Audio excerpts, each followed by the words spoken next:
Salut tout le monde, bienvenue à notre édition Balado sur la glace du 18 février, notre 19e émission déjà de la saison 2019-2020. On se retrouve un mardi cette semaine, un peu comme on en avait parlé la semaine dernière. J'étais en tournage hier à Kingston, en Ontario. De là, l'impossibilité d'enregistrer la balado hier, mais par contre, je serai en mesure de vous faire un petit rapport de ce que j'ai vu hier à Kingston. Je suis allé voir jouer Shane Wright, jeune espoir qui a eu permission spéciale de Hockey Canada de jouer dès l'âge de 15 ans cette année dans la Ligue junior de l'Ontario. C'est un jeune prodige dont on va beaucoup entendre parler. Au moment où on se parle, il se profile déjà comme le meilleur espoir de la séance de sélection de la Ligue nationale en 2022. Donc, pas cette année, pas l'an prochain, dans 2 ans. Il est né le 5 janvier 2004, donc il est le plus jeune joueur de la Ligue canadienne de hockey cette saison et il connaît beaucoup de succès. Ses statistiques, d'ailleurs, font penser à celles de Connor McDavid et de John Tavares au même âge. Bref, je vous en reparle. Au cours de notre émission aujourd'hui, on aura 2 entrevues à vous présenter. Le nouvel entraîneur-chef des Cataractes de Shawinigan, Gordie Dwyer, que j'ai rencontré dimanche à Shawinigan à la suite de sa 3e victoire en autant de matchs à la barre de l'équipe. En fait, je l'ai rencontré avant le match, mais tout ça pour dire qu'on s'est entretenu avec Gordie Dwyer, donc qui a remplacé Daniel Renaud il y a de cela une dizaine de jours à Shawinigan. Entrevue également avec Benoît Olivier Groulx, l'attaquant des Wildcats de Moncton, qui a atteint le plateau des 100 buts en carrière dans la Ligue junior majeure du Québec en fin de semaine. Les Wildcats qui sont tout feu, tout flamme. On va revenir entre autres avec lui sur le douloureux épisode qu'il a eu à vivre quelques jours avant Noël lorsqu'une fois rendu en Europe avec l'équipe Canada Junior, il a dû être retranché. On va évidemment également parler du Rocket de Laval, comme c'est le cas à chaque semaine. On va commencer notre émission avec le Rocket de Laval qui traverse des moments difficiles, c'est le moins que l'on puisse dire. 5 défaites de suite. Cette séquence de 10 matchs sur 13 à l'étranger, on l'avait identifié sur le calendrier. Elle va se terminer le 7 mars. Et on en avait parlé. Le Rocket devait traverser cette séquence-là de 10 sur 13 à l'étranger en tentant de demeurer là, dans le portrait des séries. On ne peut pas dire que le premier 5 matchs de cette séquence a été fructueux, seulement 1 point sur une possibilité de 10. Le Rocket qui passe la semaine cette semaine à Laval pour 2 matchs contre le Moose du Manitoba. Ça va avoir lieu demain et vendredi. Donc demain, mercredi, le 19 février, vendredi, le 21 février. Il y aura également un match contre les Marlies de Toronto, un important match contre les Marlies samedi après-midi à la Place Belle. Et le match de vendredi sera présenté sur les ondes de RDS contre le Moose du Manitoba, la formation qui est dirigée par Pascal Vincent. Donc, dans quelques instants, on va s'entretenir avec mon collègue Bruno Gervais pour revenir un peu sur la semaine du Rocket, de ce qui s'est passé au cours des derniers matchs. C'est pas évident présentement pour le Rocket. Quand on regarde la fiche de l'équipe, depuis le début de la deuxième moitié de saison. On sait que dans la Ligue américaine, on joue 76 matchs. Donc, après 38 matchs, l'équipe allait relativement bien.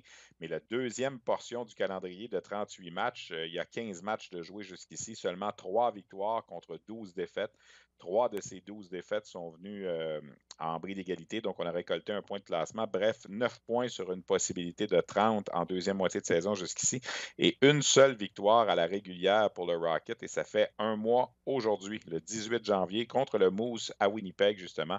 Le Rocket l'avait emporté 3-0. Depuis ce temps-là, les 2 autres victoires de l'équipe sont venues en prolongation des matchs qu'on vous a présentés à RDS contre Syracuse et contre Utica. Ben, tiens, justement, pour lancer la discussion et parler du Rocket de Laval, pourquoi pas retrouver tout de suite mon collègue Bruno Gervais au bout du fil. Salut Bruno. Bruno, est-ce que tu m'entends bien? Petit retour de son. Est-ce que tu es là, Bruno? Bon, on semble avoir des petits problèmes. J'entends pas Bruno. Je ne sais pas si Bruno m'entend. Hey, oui, Bruno, tu es là? Bruno, est-ce que tu m'entends? T'entends pas Stéphane, Bruno? Non, du tout. Ah, là, j'entends Bruno. Salut Bruno, est-ce que tu m'entends? Si j'ai un bon talkback, je m'entends parler bien fort. Bon, on semble avoir des petits problèmes techniques avec Bruno.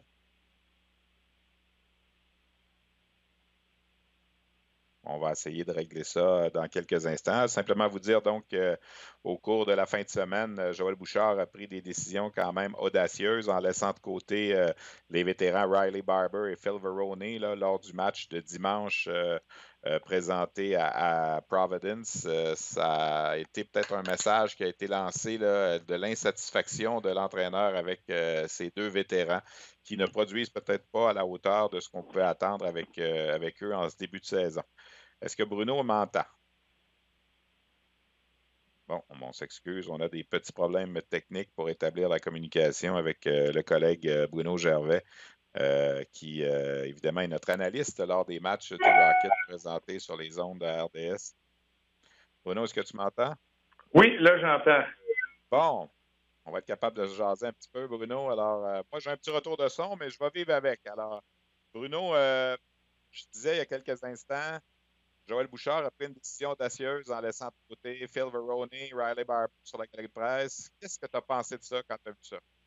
Oh, il n'y a pas plus clair que comme message deux joueurs, et c'était pas parce que c'est offensivement, oui, c'était peut-être sous les attentes de ces deux joueurs-là, mais c'est des joueurs qui étaient capables d'inscrire leur nom à la feuille de pointage de temps en temps. C'est un message clair quand tu t'attaques à tes vétérans, quand tu t'attaques à tes joueurs qui vont avoir le temps de glace en avantage numérique, un peu plus de temps de glace, un rôle important pour l'équipe. C'est très, très, très clair comme message. Là, j'ai bien hâte de voir la façon que l'équipe va réagir. Comme entraîneur, il y a plusieurs façons de passer un message. Et quand tu te rends à laisser de côté deux joueurs comme Verone et Barber, c'est que tu vas passer plusieurs étapes, tu vas essayer plusieurs choses différentes. Et quand tu te ramasses à cette situation-là, à cette façon de faire, c'est un peu plus risqué. Mais j'ai bien hâte de voir la réaction de ces joueurs-là et de l'équipe en entier. En tout cas, si on regarde le match de dimanche, l'équipe a perdu 3-0, donc on n'a peut-être pas eu le résultat escompté. Et là, c'est la suite des choses. On rentre avec 3 matchs à Laval. Est-ce que les vétérans vont toujours garder le respect, je dirais, je vais mettre le mot en guillemets, d'avoir subi cet affront-là? Ah oui, là, la question, et c'est pour ça que je disais que c'est un peu plus risqué. C'est délicat et tu te dois de connaître les personnes. C'est pas tout le monde qui va réagir de la même façon. C'est frustrant de se faire laisser de côté, c'est certain pour un joueur, mais ça peut être humiliant pour ces joueurs-là. Et là, c'est à eux. Un peu comme dans la vie, 90% du temps, ça va être juste la façon que tu réagis à ce qui t'est lancé. Et là, j'ai bien hâte de voir la façon à ce que ces gars-là vont réagir de la bonne façon ou de la mauvaise façon. C'est sûr que Joël Bouchard veut ce qui est de mieux pour son équipe, veut lancer le défi à ces joueurs-là de répondre et de devenir les leaders et l'exemple qu'ils devraient être pour les jeunes joueurs du Rocket. S'ils ne le faisaient pas comme il faut, le message est clair maintenant. Donc, ça va être à eux de revenir.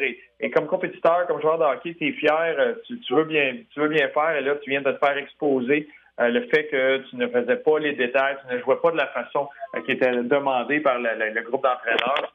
Là, c'est à eux de répondre avec un effort, une intensité exemplaire pour les autres. Mais le risque est là. J'ai vu au cours de ma carrière des joueurs être mis dans cette situation-là qui n'ont pas répondu de la bonne façon. En bout de ligne, quand tu regardes une rétrospective, quand tu regardes ça avec un pas de recul, c'est le joueur, si tu décides de ne pas répondre parce que toi, tu es fâché, tu es trop frustré, ben ça va tout le temps être négatif sur le joueur. C'est une tâche sur le dossier du joueur. Tu es un compétiteur, tu es un joueur de hockey. C'est un défi qui est mis devant toi. Ces gars-là se doivent de répondre. Puis ça va être intéressant de voir avec ces 3 matchs-là à Laval. Ouais, le Rocket a 4 points de retard présentement sur les Marlies de Toronto, glissé au 7e rang de la section Nord. 3 victoires seulement en 15 matchs, 5 défaites de suite. Ça va pas bien. Là, on n'a pas le choix. 2 matchs contre Manitoba, c'est une équipe qui a de la difficulté.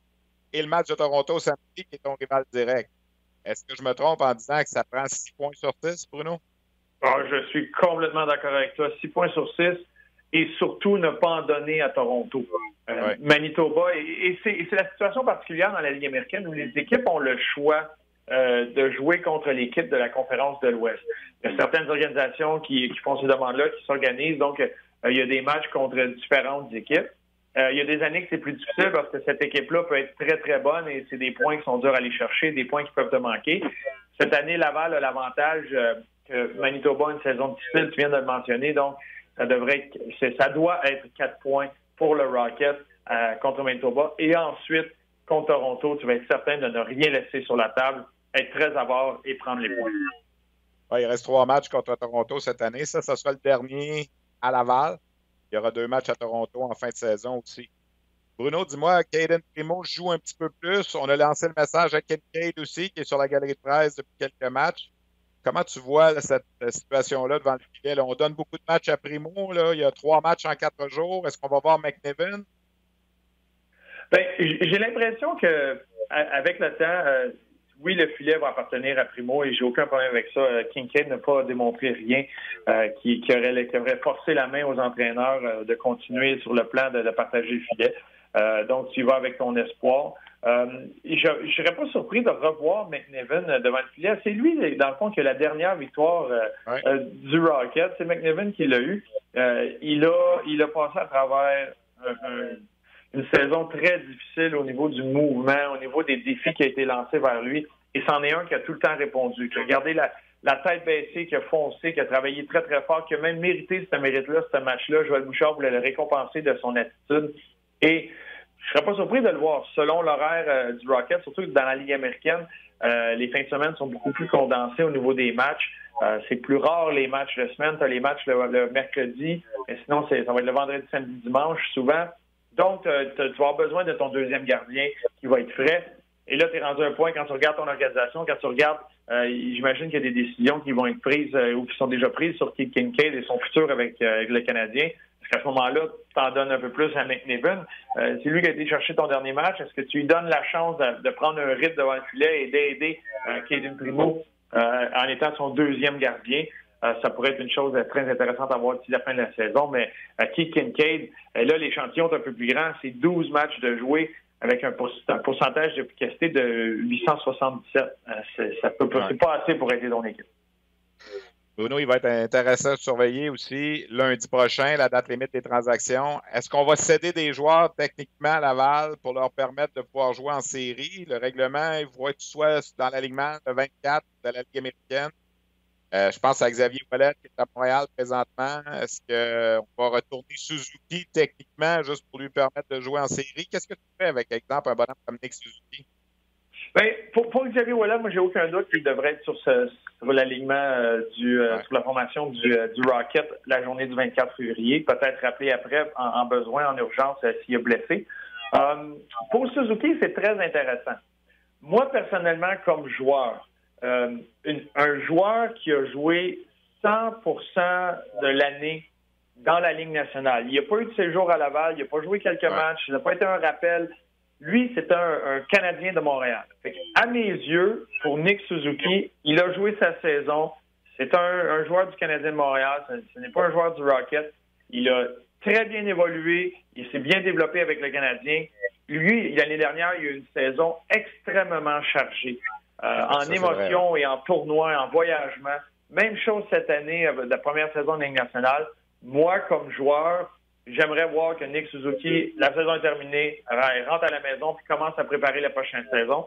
Inquiète pas de ce qui se passe à Laval parce que j'ai vu plusieurs joueurs comme ça qui, après ça, redescendent dans la Ligue américaine. Puis l'engagement est différent. Tu mets le joueur dans une situation difficile. Il serait supposé dominer, mais c'est pas garanti. Dans sa tête, c'est un joueur du Canadien. Fait que c'est difficile pour ce joueur-là. Mais j'ai parlé à du monde à travers la Ligue nationale, qui sont à travers différentes organisations. Et il y en a beaucoup qui voient ça comme un jeune joueur comme lui a la chance de vivre des séries éliminatoires. C'est du bonus, c'est une bonne chose à faire. Je pense qu'il y a des bons arguments à faire de ce côté-là, mais moi, si c'est moi qui ai décidé à Marc Bergevin, je sors la main avec Suzy à la fin de la saison. Je dis merci pour ton travail puis commence à préparer la saison prochaine. Ben Bruno, merci beaucoup d'avoir pris le temps de jaser avec nous. On va se revoir vendredi à Laval pour le match Rocket sur nos ondes. Ce sera le deuxième contre le Manitoba. Et comme on le dit, c'est à souhaiter que lorsqu'on va arriver à ce match-là vendredi, le Rocket aura gagné mercredi pour se réapprocher un peu de cette position-là en série. Mais je le souhaite. Merci beaucoup, Bruno. Salut. Bonne journée. Bye-bye. Voilà, donc c'était Bruno Gervais. Peut-être me rajuster là, bon, ça voilà, ça va mieux comme ça. J'avais un petit retour de son. Techniquement, des fois, c'est pas facile. Mais bon, ça va bien. J'espère que vous avez bien saisi les propos toujours très intéressants de notre collègue Bruno Gervais. On va maintenant parler de la Ligue de hockey junior majeur du Québec. On va faire la tournée un petit peu de ce qui s'est passé au cours de la dernière semaine. Évidemment, on met toujours le focus sur les 5 grosses formations. Là. Les formations qui ont été chercher des joueurs, qui ont été acheteuse, comme on dit dans la période des fêtes. Et ça se passe bien pour, je dirais, 4 de ces 5 formations-là. Il y a peut-être les Saguenay-Chicoutimi qui a quelques ratés. On a échappé un match à Val-d'Or dimanche après-midi. Quand même une bonne fiche, les Sags, dans les 17 derniers matchs, 12 victoires, 4 défaites, une défaite en bris d'égalité. Mais on a échappé un match contre Val-d'Or, on a échappé un match contre Drummondville également, contre Shawinigan plutôt la semaine dernière. Les autres équipes ne perdent presque jamais. Écoutez, le Phoenix de Sherbrooke est toujours premier au classement général. On parle de 15 victoires, 2 défaites dans leurs 17 derniers matchs. Moncton, c'est 14 victoires dans ses 15 derniers matchs. La seule défaite, une défaite en bris d'égalité, donc 29 points sur une possibilité de 30. L'Océanique de Rimouski, 12 victoires de suite, n'a accordé que 18 buts dans ses 12 derniers matchs. Et le Cap-Breton vient de finir son plus long voyage de la saison de 6 matchs au Québec avec une fiche de 4-2. Et ça donne 18 victoires dans les 21 derniers matchs pour le Cap-Breton. Alors, quand tu regardes les 5 formations en ce moment, là, et cette semaine, je vais publier vers la fin de la semaine mon état des forces de la Ligue junior majeure du Québec, obligé de constater là, que les Sags, c'est peut-être l'équipe en ce moment parmi le top 5 de la Ligue, le top 5 dominant, qui a un petit peu plus de difficultés. Par contre, il faut être honnête, il y a des blessés à Chicoutimi. Samuel Hood est blessé, Hendrix Lapierre est blessé, Patrick Kite est blessé. On avait perdu à un certain moment Louis Crevier. Là, il est revenu en fin de semaine. Il va falloir que le gardien adjoint Pagliarulo soit meilleur aussi pour les Saguenayens. C'est lui qui a subi la défaite dimanche après-midi. Taux d'efficacité de 829 seulement depuis qu'il s'est joint aux Sags en provenance des Remparts de Québec. Quand on compare, par exemple, avec l'Océanique qui est allé chercher Creed Jones à Gatineau, Jones joue pour 941 depuis qu'il est à Rimouski et il a 8 victoires en 8 sorties. Alors, c'est sûr qu'on a... On n'analyse pas les équipes en fonction des gardiens numéro 2, mais il en demeure pas moins là, que pour que Chicoutimi ait du succès, il va falloir que Pagliarulo joue un peu mieux. Il était très content de se joindre aux Saguenayens. De ce que je comprends, il a une excellente attitude et présentement traverse un passage à vide. Si on fait le tour un peu des autres formations, l'Armada, 4 défaites en 5 matchs. L'Armada qui est toujours au premier rang là, de sa section, malgré ses 4 défaites en 5 matchs. Drummondville a gagné 2 matchs en fin de semaine contre Baie-Comeau et Charlottetown. L'équipe qui va peut-être le mieux présentement là, dans l'association, dans les équipes, à part le top 5, ce sont les Tigres de Victoriaville. 9 victoires en 10 matchs. Ils avaient un calendrier favorable. Ils en ont profité pour revenir au 4e rang de l'association. Et si les séries commençaient demain, les Tigres auraient même l'avantage de l'Atlas présentement, ce qui est un excellent revirement dans le cas des Tigres de Victoriaville. Les Huskies de Rouyn-Noranda, seulement une victoire à leurs 5 derniers matchs. Je veux souligner la grande place des Huskies de Rouyn-Noranda. Samedi, lors du passage des Saguenay-Chicoutimi, on a honoré Félix Bibeau et Raphaël Harvey-Pinard. On leur a remis leur bague de la Coupe Memorial et on a salué vraiment le travail que ces deux bonhommes-là avaient fait pour les Huskies l'an passé. Et ça a été très apprécié, une belle cérémonie que j'ai suivie là, via la télévision, via la web diffusion. Les Olympiques de Gatineau, une seule victoire en 5 matchs. Par contre, ne jouent pas du mauvais hockey. Ils ont 4 points d'avance sur les Mooseheads d'Halifax qui, eux, ne gagnent plus du tout. 9 défaites de suite. J'ai bien l'impression que les Olympiques, là, encore une fois, vont réussir pour une 36e année de suite à se faufiler en séries éliminatoires. Ils ont 4 points d'avance sur Halifax et honnêtement, Halifax ne gagne plus beaucoup de matchs. Dans les Maritimes, Charlottetown, 4 défaites de suite. J'ai vu le match de dimanche après-midi contre les Cataractes de Shawinigan. Le problème avec Charlottetown en ce moment, on sait qu'on ne rejoindra pas le Cap-Breton au 4e rang et on devrait normalement finir devant les Sea Dogs de Saint-John qui sont 6e. Alors, on est un peu bloqué là, avec 15-20 matchs à jouer pour la troupe de Jim Holton, à savoir qu'on va terminer au 5e rang. Les enjeux sont plus difficiles. Baie-Comeau n'a qu'une victoire à ses 13 derniers matchs. C'est une victoire en prolongation de surcroît. Par contre, dans les 12 défaites, on est allé chercher 6 points de classement avec des défaites en bris d'égalité. Donc, la fiche de Baie-Comeau, c'est assez spécial dans les 13 derniers matchs. 1, 6 et 6. Une victoire, 6 défaites et 6 défaites en bris d'égalité. Les Remparts de Québec, 3 victoires à leurs 12 derniers matchs. Ils ont subi une sévère correction dimanche après-midi dans un match présenté à la grandeur du pays sur les ondes de Sportsnet, alors qu'Alexis Lafrenière a récolté 7 points dans le match, un but 6 passes dans une défaite de 11-2. D'ailleurs, en parenthèse, Alexis Lafrenière, pas vraiment une surprise, joueur de la semaine dans la Ligue junior majeure du Québec avec ses 10 points en 2 matchs et une efficacité de plus 4. Je parlais d'Halifax, 9 défaites de suite. Le Titan d'Acadie Batters, pas facile encore. On a échappé un match avec 4 secondes à écouler dans la rencontre contre les Sea Dogs hier. Donc, 3 victoires en 16 matchs. Ce n'est pas évident. Je parlais des Cataractes de Shawinigan un petit peu plus tôt. Ils ont gagné leurs 3 matchs avec l'entraîneur-chef Gordy Dwyer à la barre de l'équipe. Gordy Dwyer qui a gagné à Baie-Comeau mardi dernier et qui a gagné ses 2 premiers matchs à domicile contre Baie-Comeau et contre Charlottetown.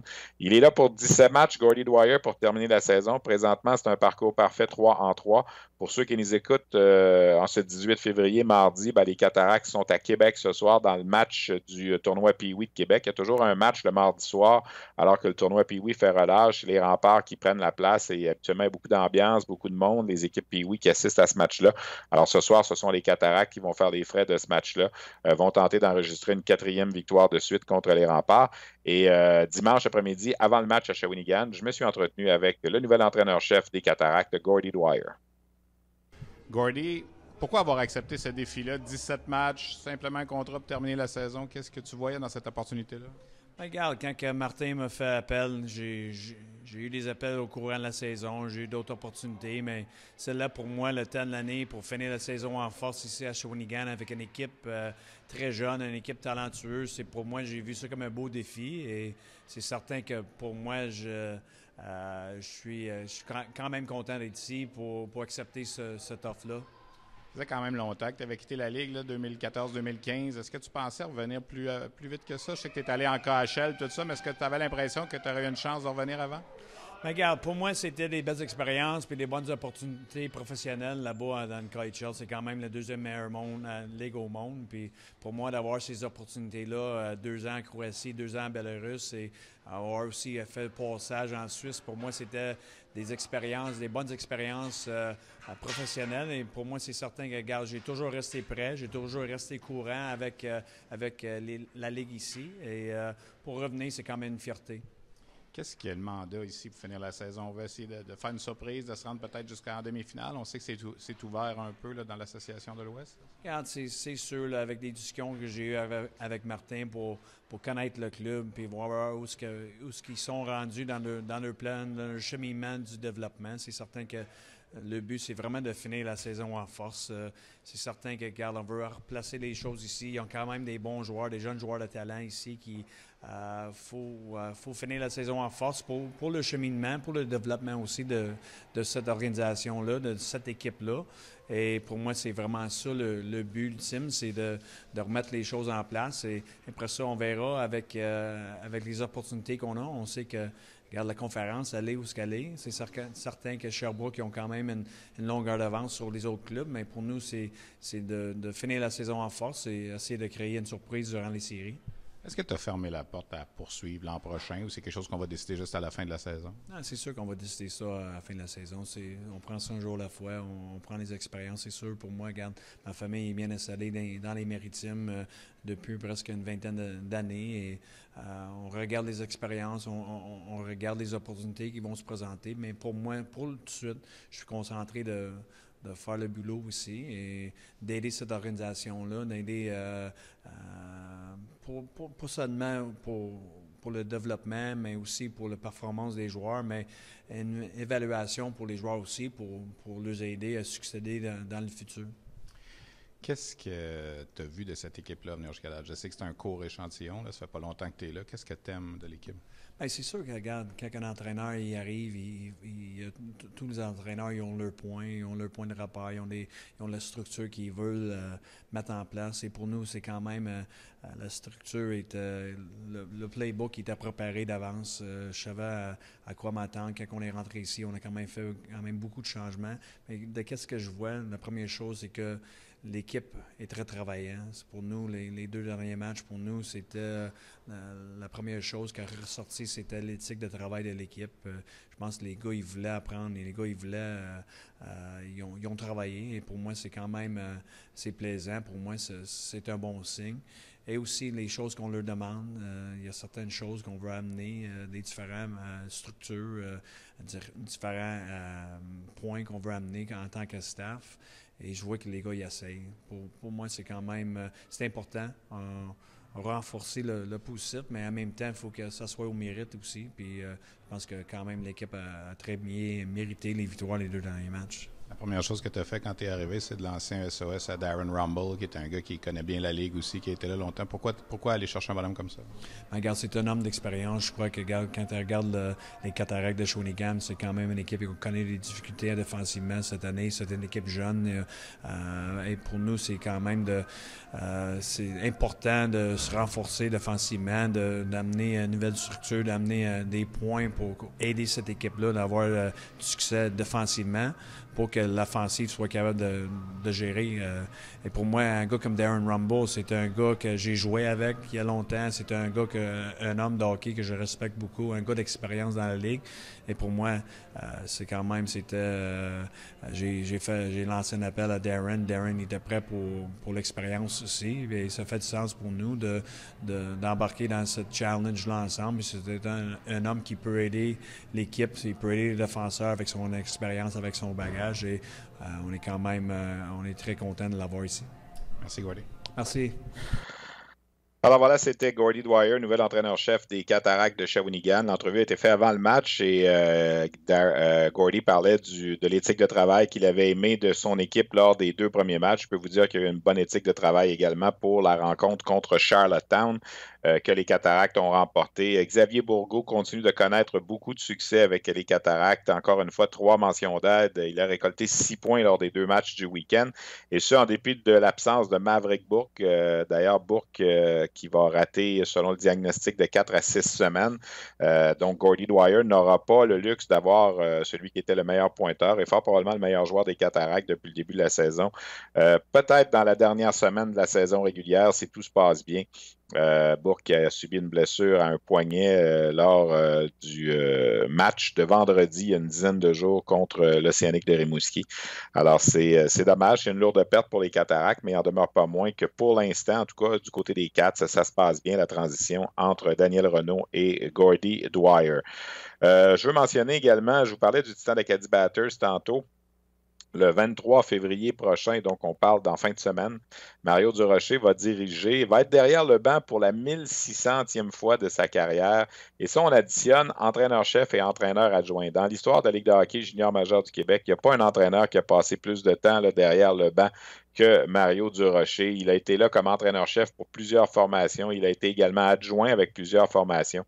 Alors, je voulais souligner là, cette marque que Mario Durocher va atteindre, qui est une marque non officielle parce qu'on n'a pas de statistiques là, pour entraîneur-chef et entraîneur adjoint. Mais dans le cas de Mario Durocher, il y a quelques années, on s'était assis ensemble, moi et lui. On avait calculé évidemment les matchs qu'il avait fait comme entraîneur adjoint. J'ai fouillé également sur le site Internet de la LHJMQ. Et on peut affirmer, là, sans crainte de se tromper, si les stats sont officiels pour le nombre de matchs entraîneur-chef, que ce qu'il va vivre comme entraîneur adjoint aussi, c'est pas mal près de la réalité. Je vous parlais également tantôt des Wildcats de Moncton qui sont tout feu, tout flamme. Les Wildcats qui ont 14 victoires à leurs 15 derniers matchs. Leur seule défaite, une défaite en bris d'égalité contre le Cap-Breton. Donc, 29 points sur une possibilité de 30 pour les Wildcats dans les derniers matchs. Ils ont d'ailleurs pris le premier rang de l'Association de l'Est devant les Saguenayens de Chicoutimi. Il y a un gros match la semaine prochaine alors que Moncton va visiter Chicoutimi, je dis la semaine prochaine, dans une dizaine de jours, le 27 février. Ça va être intéressant. C'est probablement le match qui va décider là, du premier rang de l'association. Et un de leurs joueurs qui fonctionne très bien, c'est l'ancien des Moussets d'Halifax, Benoît-Olivier Groux, qui a fait partie des acquisitions du temps des fêtes des Wildcats. On sait qu'ils sont allés chercher Groux à Halifax, ils sont allés chercher également Jared McIsaac à Halifax, ils sont allés chercher Gabriel Forti à Bécomo. Ils ont fait beaucoup de transactions, les Wildcats. Et Benoît-Olivier Groux, c'est un jeune homme évidemment très articulé, qui connaît de bons moments. Comme je le disais en fin de semaine, il a marqué le 100e but de sa carrière, un tour du chapeau. Hier également, dans le match de cette journée férié du lundi où il y avait des matchs présentés en après-midi là, au Nouveau-Brunswick. Et on a discuté récemment avec Benoît-Olivier Groux. On est revenu, entre autres, sur ce douloureux épisode qu'il a vécu d'être le dernier joueur retranché d'équipe Canada Junior 2020. Benoît-Olivier, c'est comment de jouer avec Moncton depuis à peu près 2 mois? Oui, ça va vraiment bien. Je pense que ma période d'ajustement a été très, très courte. C'était une équipe que je connaissais très, très bien. Donc, non, ma période d'ajustement s'est faite très, très vite. Se faire échanger, dans le fond, à l'équipe que vous aviez peut-être la plus grosse rivalité? Oui, c'est ça. Les derniers 3 ans et demi, ça a été c'était des bonnes batailles contre Moncton. Surtout l'année passée, 2 très bonnes équipes qui aspiraient au grand championnat. Donc, c'était vraiment des bonnes batailles. Puis c'est sûr que me retrouver dans l'autre équipe, ça fait un peu bizarre, mais je suis vraiment content en même temps. Quand tu compares ce que vous avez à Moncton cette année avec ce que vous aviez à Halifax l'an passé, c'est-tu le même genre d'équipe? Oui, c'est très, très semblable. Surtout notre attaque. Je pense qu'on a des gars qui jouent le même rôle que des gars qu'on avait l'année passée. Donc, je pense vraiment que notre équipe est faite pour aller loin en play-off. On met beaucoup d'importance à le fait de rejoindre Chicoutimi, d'essayer de finir premier. On sait que votre association est très forte. Puis tout ça, là, est-ce que c'est important vraiment au point de peut-être surtaxer certains matchs? Je pense pas, non. C'est une longue saison. Il nous reste encore 20-21 matchs. On ne sait pas ce qui peut se passer. Peut-être que Chicout va en perdre 5 en ligne, puis là, on va les passer. Peut-être que nous, on va en perdre 5 en ligne, puis leur avance va être encore plus grande. Mais nous, on se concentre à chaque match, puis on sait ce qu'on a dans notre équipe, on sait qu'on a le potentiel, puis peu importe qui qu'on va prendre les playoffs, on va être prêt. On sait qu'à partir de la deuxième ronde, en principe, ça ne sera pas évident. Ouais, non, on a regardé, on commence à regarder ça un peu, puis toute l'équipe le savent qu'en deuxième ronde, surtout dans notre conférence, ça va être vraiment dur de sortir. Donc, non, on se prépare pour ça chaque jour, puis ça va être un beau challenge. Tu n'as pas connu ce qu'il y avait avant, mais l'arrivée de Daniel Lacroix, comment ça s'est passé avec l'équipe? Ça se passe vraiment bien. Pour moi, Dan, c'était encore un nouveau coach. Puis, tu vois qu'il a beaucoup d'expérience. Il a coaché dans la Ligue nationale. Son expertise, il fait vraiment surface quand tu lui parles d'hockey. Sur le banc, c'est un très bon enseignant, donc on est en bonne main. Tu vas pouvoir dire que tu en as eu quelques-uns des coachs dans ton passage junior? Ouais, j'ai eu 5 différents coachs, donc c'est 5 vraiment différents coachs. Puis, j'apprends de chacun d'entre eux, donc je pense que j'ai vraiment été choisi dans ma carrière. Ce qui s'est passé avec le championnat du monde junior, ça a-tu été tough à mettre derrière? Oui, ça a vraiment, vraiment été dur, honnêtement. Je pense que tout le monde le savait à quel point je voulais être dans cette équipe-là, puis ça s'est pas réalisé malheureusement l'été dernier, mais j'ai quand même eu une bonne expérience là-bas, puis je suis content pour mes amis qui ont gagné le World Junior, puis je ressors fort de ce tournoi-là, puis je vais juste apprendre de mes erreurs. Quand tu es parti de Toronto, tu savais-tu que ça pouvait arriver, que tu te fasses retourner avant que le tournoi commence? Est-ce qu'on te l'avait dit? On me l'avait dit, mais je pense que ça aurait été un peu le fun que je reste au Canada à la place de faire 10 heures jusqu'en Autriche, puis de revenir. Surtout, ça a été le plus dur, mais c'est quelque chose qui m'avait dit, mais je m'y attendais pas vraiment, honnêtement. On t'a-tu dit pourquoi? Qu'est-ce qui avait fait la différence? Pourquoi on t'avait pas gardé à la fin? Mon meeting a été très, très bref. C'est pas mal juste ça que j'ai à dire. Ils m'ont pas dit grand-chose. Puis moi, j'étais abasourdi. Honnêtement, je comprenais pas vraiment. Puis ça s'est passé vraiment très, très vite. Donc, leur meeting a été vraiment très bref. Avant le tournoi, tu nous disais toujours, j'ai suivi ce tournoi-là depuis que je suis tout petit. Est-ce que tu l'as quand même suivi cette année?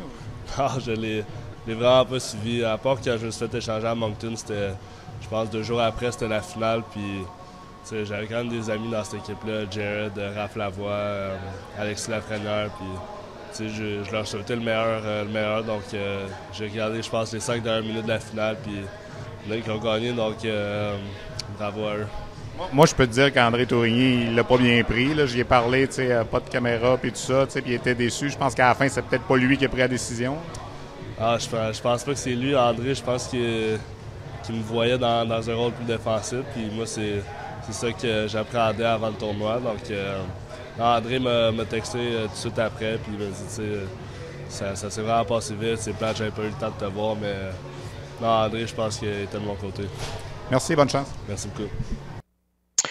Alors, c'est jamais facile d'être retranché de l'équipe Canada Junior. Ça a été encore plus difficile, je pense, pour Benoît-Olivier Groulx cette année. Le fait qu'il était rendu en Europe avec l'équipe, qu'il a pris part au match préparatoire de l'équipe.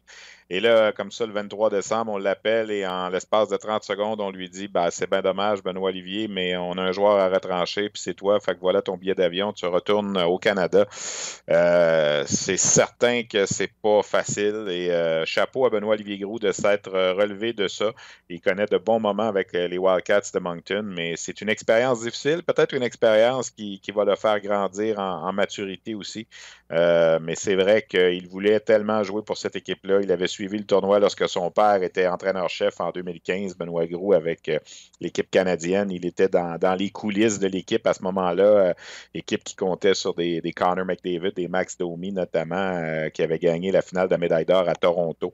Alors, voilà donc pour l'expérience de Benoît-Olivier Groulx. Je voulais revenir un petit peu là-dessus. Cette semaine, les propriétaires des équipes de la Ligue de hockey junior majeur du Québec vont se réunir à Dorval. Il y a 2-3 points à l'ordre du jour à l'agenda qui sont assez importants.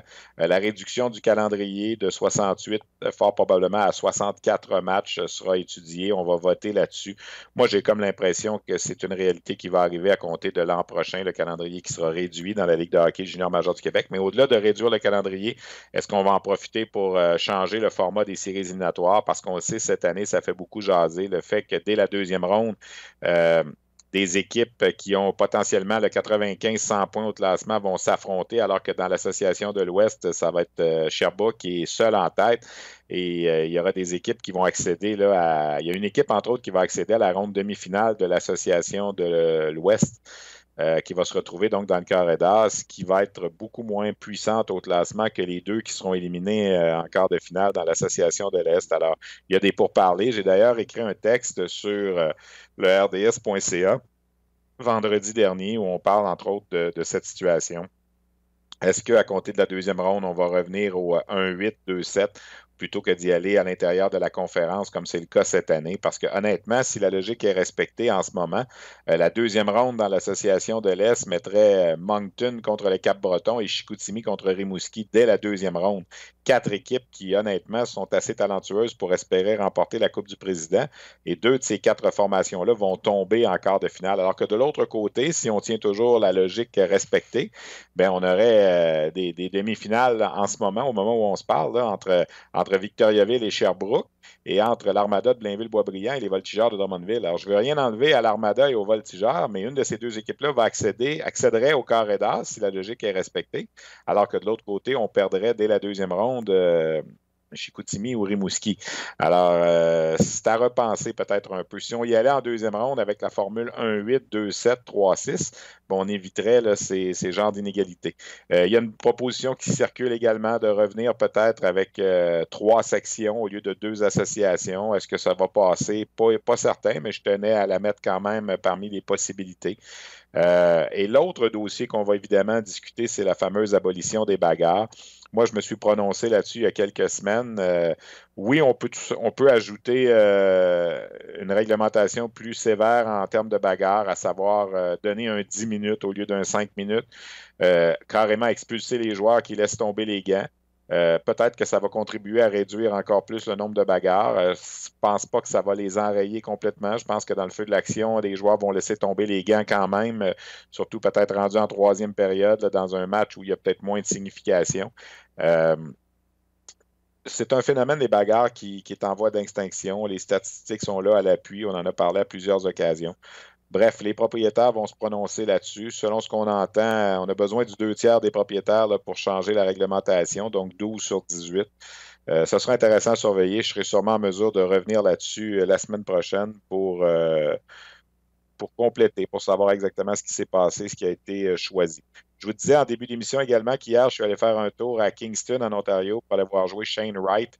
Qui est Shane Wright? C'est un jeune homme à qui on a donné une permission spéciale de jouer cette année dans la Ligue junior de l'Ontario, même s'il n'était âgé que de 15 ans. En fait, il est né le 5 janvier 2004. Alors, on lui a donné, dans le fond, une permission spéciale pour 5 jours. S'il était né le 31 décembre 2003, il aurait eu le droit de jouer à 16 ans cette année dans la Ligue de l'Ontario, mais il lui manquait 5 jours, sauf qu'on lui a permis de jouer. Et honnêtement, j'ai rencontré un jeune homme extrêmement volubile pour un jeune de 16 ans là, en âge légal, mais 15 ans en âge de hockey. Et hier, il a marqué un but dans le match dans lequel j'ai assisté, son 34e de la saison. 34 buts déjà, c'est plus que les 25 que Connor McDavid avait marqué au même âge à 15 ans. Il est rendu à 60 points, donc sa moyenne, c'est 1,2 points par match, là. Et c'est le même rythme que tenait John Tavares à l'époque, lorsqu'il lui aussi avait eu la permission spéciale de jouer à 15 ans. Au cours des prochains jours, là, on va vous présenter un reportage à Hockey 360 où on va vous présenter le jeune homme. J'ai rencontré son entraîneur Curtis Foster également à Kingston. Kingston, c'est pas une des bonnes équipes de la Ligue de l'Ontario. Et il se peut même que, même s'il n'a que 15 ans, lorsque Kingston sera éliminé, Kingston se bat présentement pour participer aux séries. Peut-être qu'on va lui participer. Sinon, on sera peut-être éliminé en première ronde si on participe aux séries. Et Wright serait admissible pour jouer avec l'équipe canadienne des moins de 18 ans. Est-ce qu'il pourrait y aller à 15 ans? Connor McDavid y était allé à 15 ans en 2013 et avait contribué à gagner la médaille d'or pour la formation canadienne. Bref, ce sera à voir. En passant, dans la Ligue de l'Ontario, je parlais tantôt que Alexis Lafrenière avait été le joueur par excellence de la LHJMQ cette semaine. C'est Cole Perfetti qui a été joueur par excellence en Ontario. Il est rendu à 98 points lui aussi. Lui aussi a récolté 10 points en 3 matchs. Les deux des meilleurs joueurs cette semaine au hockey junior sont des espoirs pour la séance de sélection de la Ligue nationale de 2020 cette année. C'est intéressant. Marco Rossi et Alexis Lafrenière ont tous les deux 99 points. Lafrenière joue demain, alors j'ai l'impression qu'il sera le premier à atteindre le plateau des 100 points. Ça va être un match extrêmement intéressant à surveiller. Rimouski qui a 12 victoires de suite, qui va visiter les Wildcats à Moncton, qui n'ont pas perdu en temps réglementaire à leurs 15 derniers matchs. Un petit mot en terminant, je veux saluer les cantonniers de Magog dans la Ligue Midget 3 qui ont remporté le championnat de la saison régulière pour la deuxième fois en 3 ans. La troupe de Félix Potvin qui joue du bon hockey. Depuis 3 ans, Félix fait tout un travail avec les cantonniers de Magog. Jasmin Leroux, dans Mission Midget 3, vous en a parlé également dans son podcast cette semaine. Les cantonniers qui, rappelons-le, sont les doubles champions de la Coupe Jimmy Ferrari. Ils ont représenté le Québec à la Coupe TELUS au cours des 2 dernières années. Et ils seront à nouveau, je dis à nouveau, l'an passé, c'était les Chevaliers de Lévis, mais ils seront parmi les équipes favorites de cette année, encore une fois, pour les séries éliminatoires qui vont commencer dans la Ligue Midget 3 là, dans 2 semaines. Alors voilà ce qui complète notre édition sur la glace hebdomadaire. Je vous rappelle que la semaine prochaine aussi, on sera là seulement le mardi en raison de la date limite des transactions le lundi. Toutes nos énergies à RDS seront concentrées sur cette journée, lundi le 24. Donc, on va enregistrer notre balado-diffusion mardi, la semaine prochaine également, le 25 février. Je remercie Alex Gagnon à la technique, Luc Dansereau à la coordination, mes invités cette semaine, Gervais, notre collaborateur pour discuter du Rocket, Benoît-Olivier Groux des Wildcats de Moncton et Gordy Dwyer, l'entraîneur-chef des Cataractes de Shawinigan. Je vous remercie d'avoir été là et on se retrouve la semaine prochaine.